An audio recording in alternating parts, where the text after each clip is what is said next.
Welcome to the LOGSTAT, the Army's premier podcast on all things sustainment, where we analyze new developments, discuss current trends, and forge the path ahead for the next generation of sustainment soldiers.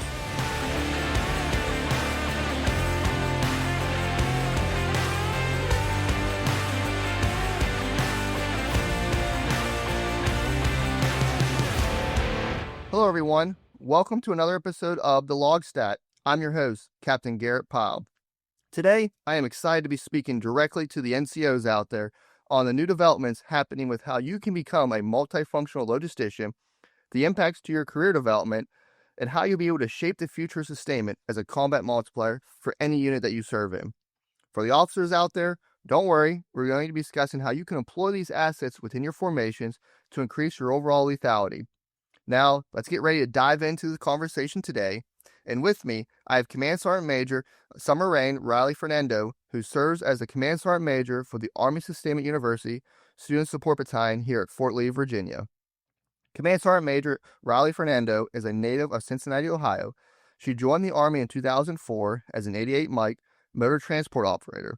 Her previous assignments include Fort McCoy, Fort Carson, Korea, Fort Leonard Wood, Schofield Barracks, Fort Hood, Fort Knox, and Japan, with deployments to Iraq.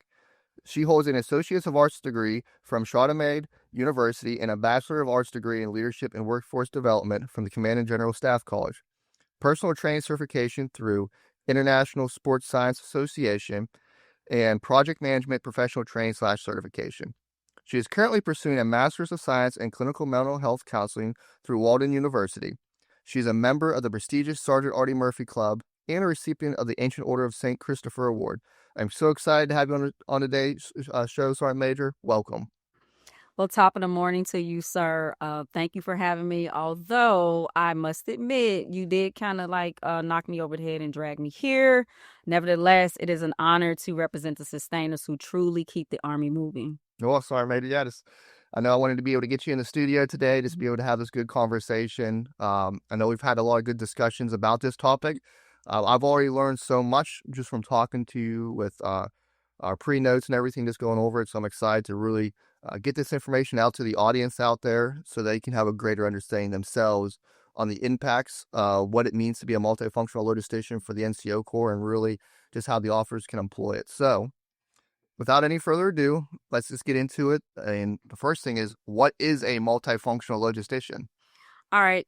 So when we talk about the multifunctional logistician, it's not just a new buzzword. We're talking about the transformation of sustainment, right? Soldiers who can see across functional lines and execute with agility.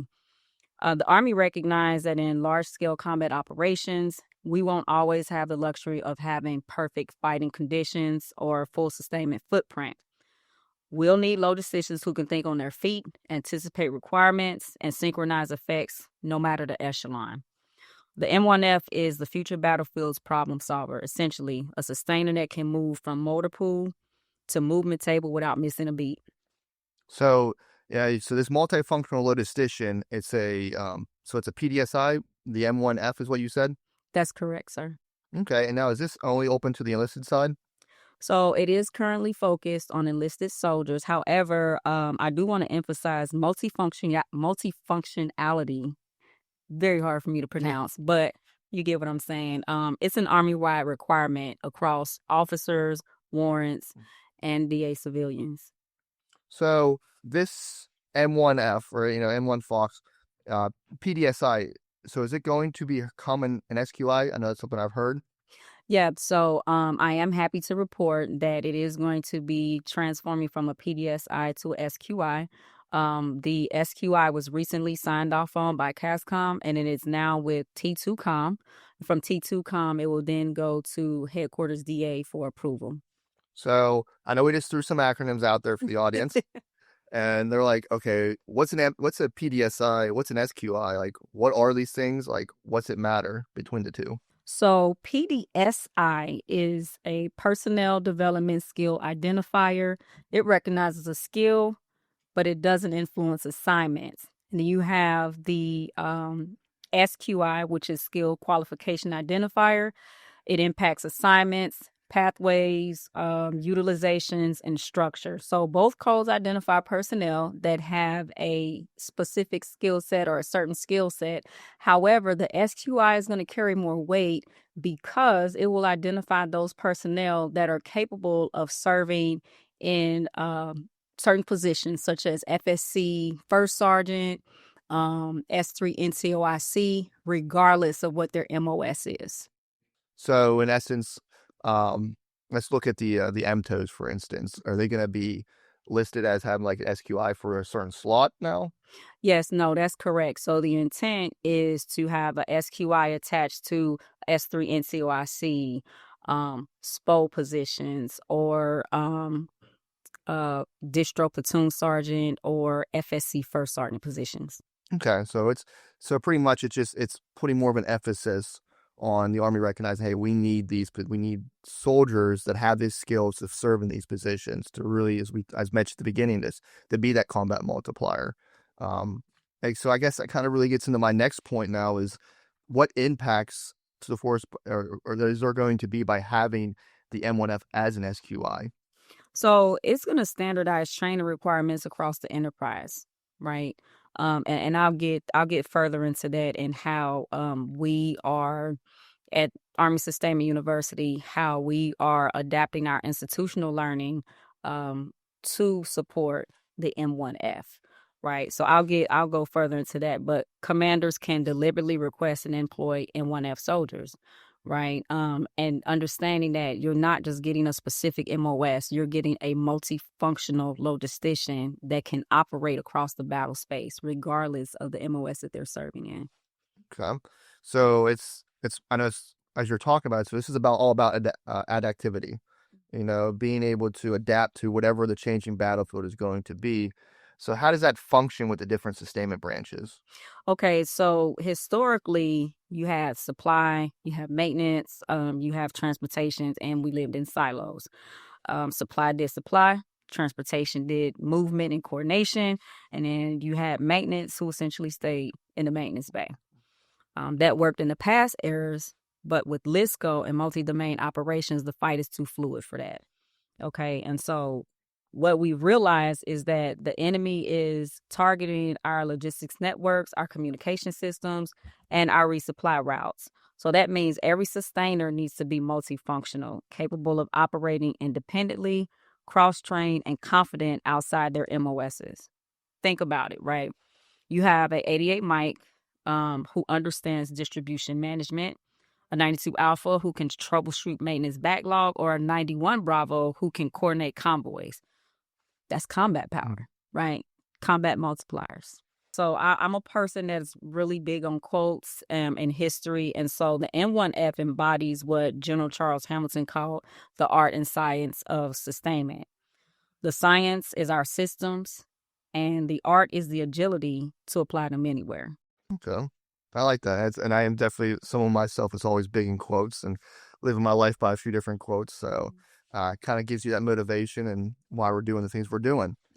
So we kind of talked about now, what is the multifunctional logistician, how it's a PDSI currently going to become an SQI, like the impacts of the force. So now for those out there, they're like, okay, how do I become an M1F soldier? What do I have to do? So according to the Army Sustainment University website, the Multifunctional Logistics NCO is a senior non-commissioned officer who possesses broad knowledge and experience and is qualified to fulfill several functions or roles within the sustainment warfighting function. So one of the things that you can do, and there's various things that you can do to gain that experience to where you can earn the PDSI. One of the things is through institutional learning, right? So you have your PME, but you also have functional courses that you can attend. Just to name one, SPO Phase 2, which we also happen to offer here at the Army Sustainment University. And it is one of the functional courses that will assist you with getting that PDSI. Now, once you get the PDSI, it's not enough for you to just get the PDSI and it's sitting on your soldier talent profile. You then need to take the institutional training that you've received, go back out into the field, and actually get that operational experience. Getting that operational experience is going to help you get those reps and sets. That's how multifunctionality becomes muscle memory. So when you go out into the field, test that knowledge, right? Maybe leading a maintenance team, a CTC rotation, or FTX serving as a movement control NCO. Next, once you have gained those experiences and you believe that you have the knowledge and the skill sets for the PDSI, you go through the official channels. So enlisted personnel in the branches of transportation, ordnance, quartermaster, in the grades of E7 to E9 may submit a packet to the Log Pro branch. In addition to this, there's also a exceptional policy in place for AG and finance service members can apply as well. So I can imagine change like this, is going to come with its own challenges. So what are some of those? Okay, so one of the things is the cultural piece of it, right? For years, soldiers took pride in their MOS. It's their identity, and rightly so. But multifunctionality requires a mindset shift. It's not about losing that identity, but more so about expanding it. Leaders also have to know how to employ the multifunctional talent, right? And so when you receive these personnel in your organization, right, utilize that institutional knowledge that they've gained, right? That is the only way that we will make this significant. It is the only way that we will continue to make it a relevant PDSI SQI, right? Taking advantage of that institutional learning and learning how to employ it and when to employ it, right? Not just across large-scale combat operations, but even during CTC rotations, right? During FTXs, like how can I utilize all my assets that I have, especially if I have an M1F, okay? And so leaders have to ensure that we're setting soldiers up for those opportunities and exposing them to multifunctional tasks, right? Not just recycling them through, right, familiar roles.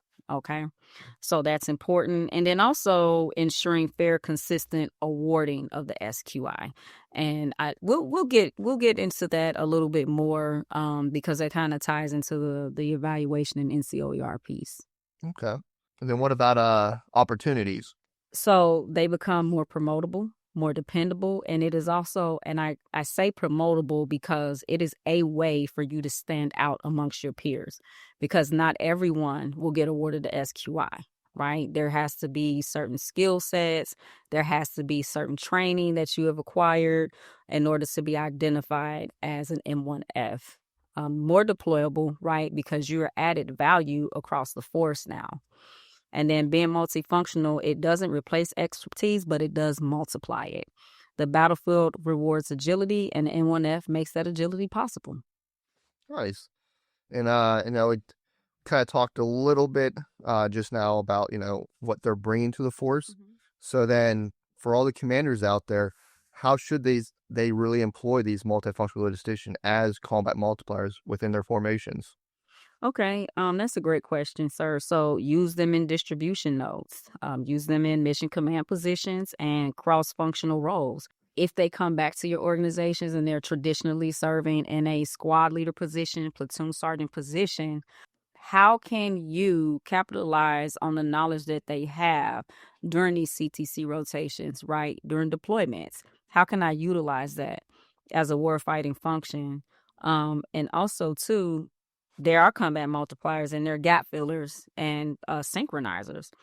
So that is a way for you to employ M1Fs. And you can also utilize them for certain positions. Like I said, the SQI is going to be attached to certain duty positions such as platoon sergeant. If you have a distro platoon sergeant position, this is exactly who you want in your position because they understand, they have that institutional knowledge to where they understand those distribution nodes, right? Vice another platoon sergeant that doesn't have that functional training.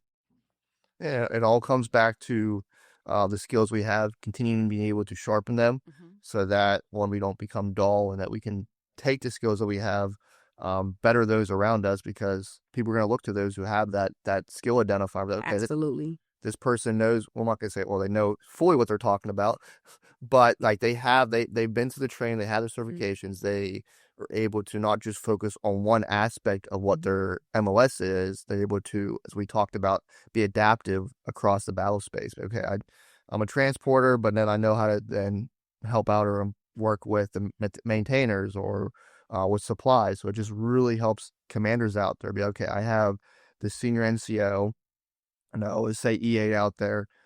Maybe it's been a straight transportation or transport their whole life, but they had this SQI now. They've had that training, so now we can put them into the SPO shop. We can put them as the S3 NCOIC of the battalion. So they're able to have that understanding of the way these different MOSs work and function, so then they can also provide better guidance and recommendations up to the command team because of that.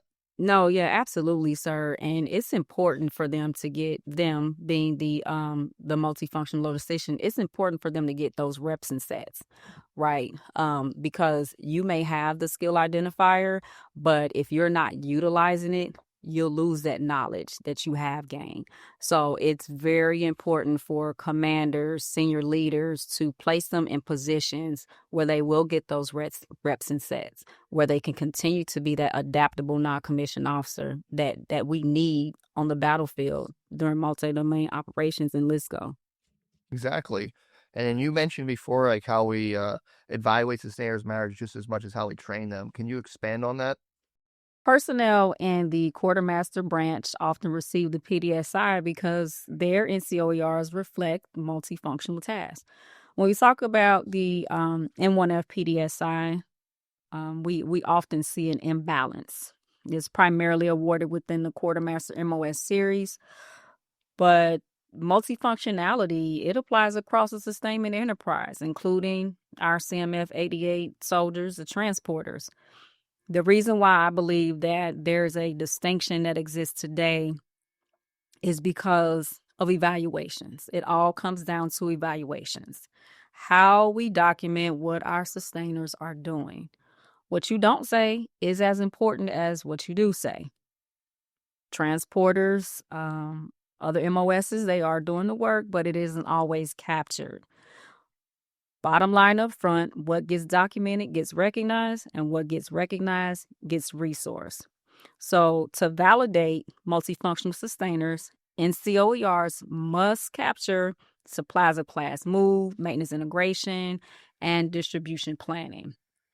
And you don't want that just recognized verbally. So if I am an NCOIC for mission supporting a brigade through gunnery and vehicle recovery, it's great for someone to tell me how good my team did.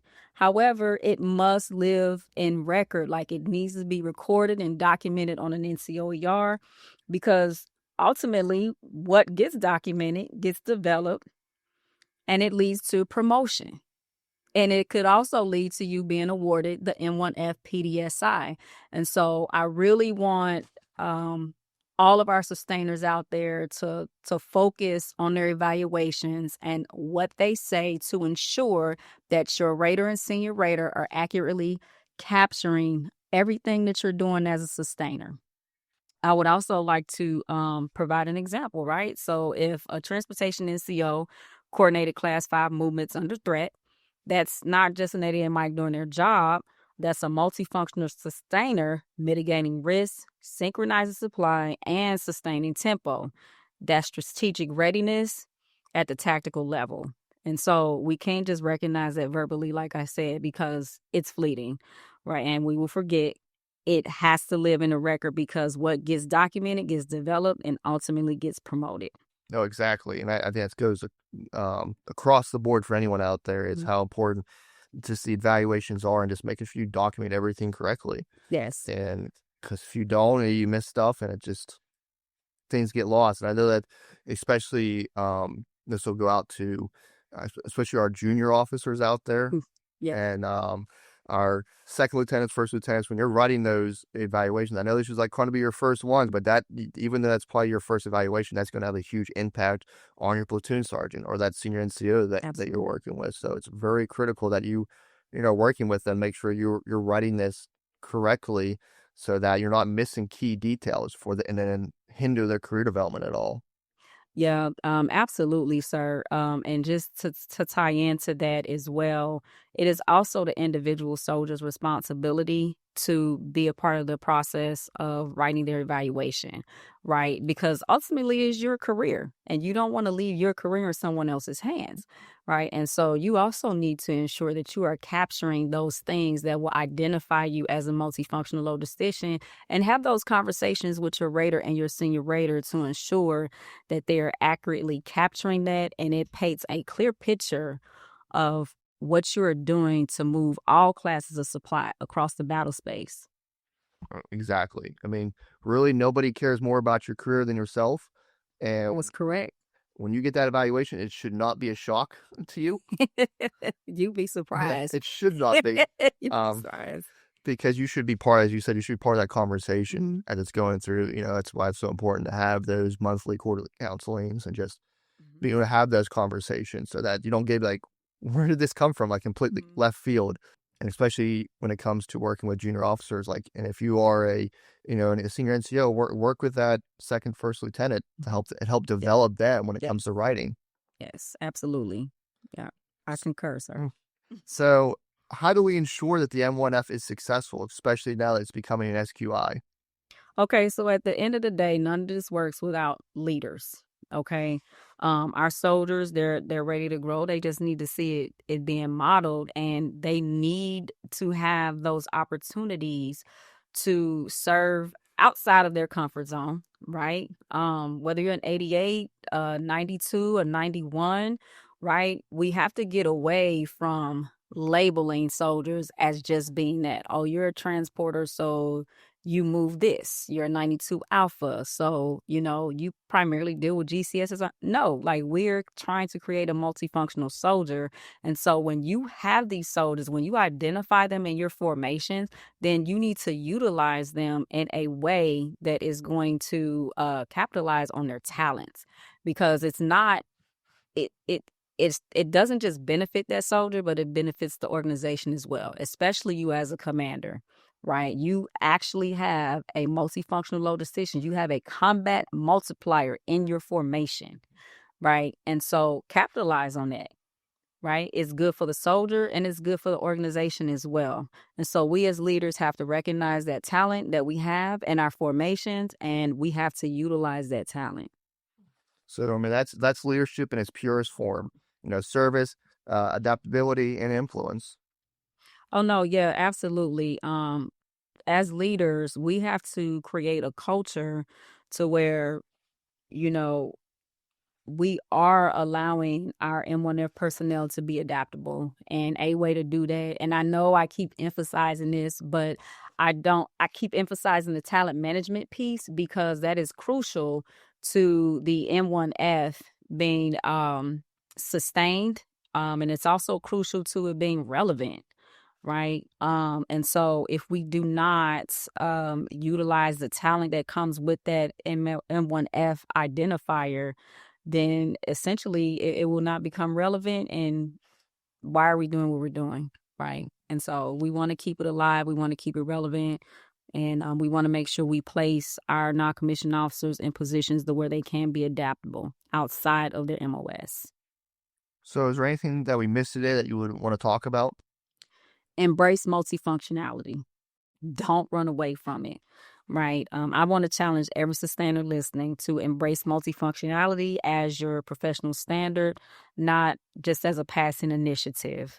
The battlefield of tomorrow will test every system, every supply line, every convoy, and it will depend on the soldiers who can adapt when doctrine meets contact. So be curious, be proactive, right? If you are awarded the SQI, PDSI, soon to be SQI, continue to mentor those, right? So that they can essentially be awarded the same thing as well. Be willing to be cross-trained. Cross-train your personnel. Make sure you're deliberate about doing that. Multifunctionality is not a trend. It's a requirement for the battlefield we're walking into. And then do you have any other additional advice you have for the sustainment community at large? Stay technically sharp and broaden your toolkit. Well, I've just learned so much today from you, Sergeant Major. Just kind of giving us an opportunity to really go through what it means to be a multifunctional logistician. So I greatly appreciate today.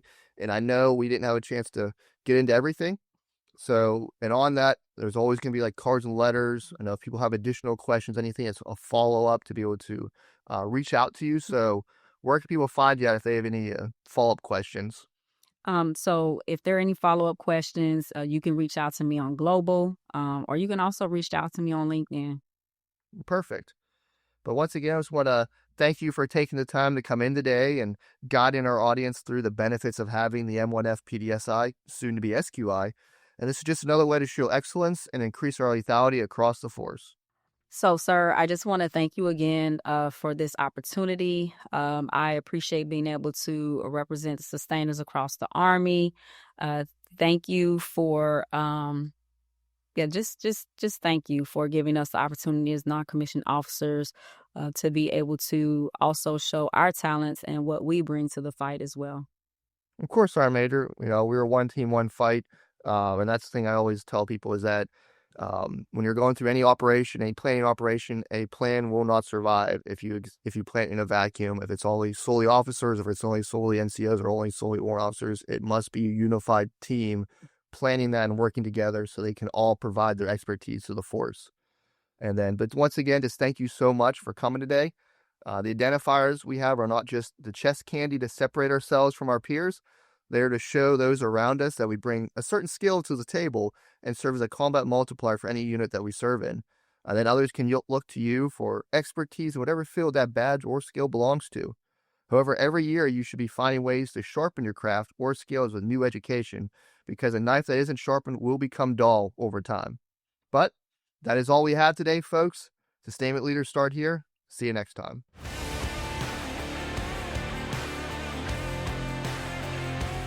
Thank you for listening to another episode of the LOGSTAT. We hope you enjoyed today's conversation. Please share this episode across your formation and leave us a review. If you have a topic you'd like here discussed, then please reach out to us at armysustainment@army.mil or directly to me on Global at garett.h.pyle. Follow us on Facebook, X, and LinkedIn at Army Sustainment. We'll see you next time. Sustainment leaders, start here.